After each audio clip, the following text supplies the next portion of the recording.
Ce jeudi 3 avril, la chaîne Téva a diffusé le documentaire Affaire Pélico, les femmes de Mazan. Un programme dans lequel les filles et les mères des condamnés ont pris leur défense. Powered Building. Écoutez cet article. Ce n'est pas possible, et à l'âge de ma mère, les femmes et les filles des condamnés de l'affaire Pélico prennent leur défense. 002.00. Un coup de massue pour certaines, des accusations à tort pour d'autres. Ce jeudi 3 avril, les téléspectateurs de la chaîne de télévision Téva ont pu regarder le documentaire Affaire Pélico, les femmes de Mazan.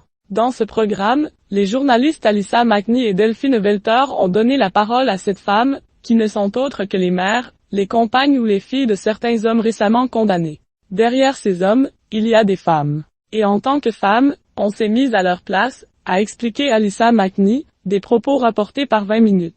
Parmi tous les témoignages, 4 mots reviennent sans cesse, ce n'est pas possible. C'est notamment le cas de Samia, la compagne d'un accusé. Ce n'est pas possible, Gisèle Pélico à l'âge de ma mère, a-t-elle regretté. Malgré les preuves et les condamnations, la grande majorité des femmes interrogées par nos confrères continuent de défendre leurs proches.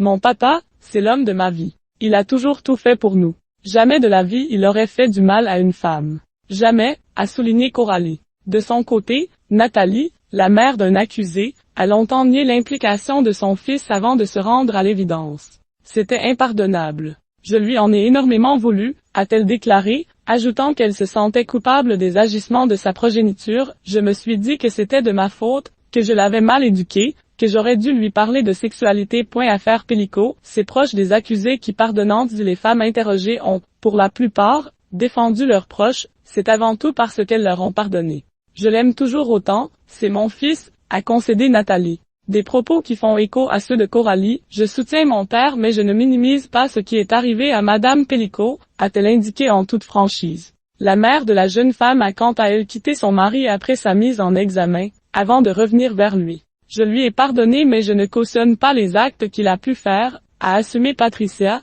la mère de Coralie. Un pardon qui peut coûter parfois très cher à ces femmes. Dans le documentaire, on apprend en effet que certaines d'entre elles sont victimes d'insultes. Des personnes que je connaissais depuis mes 6 ans m'ont dit que je devrais avoir honte d'avoir un fils violeur. Mais c'est lui le fautif, pas moi, a regretté Nathalie.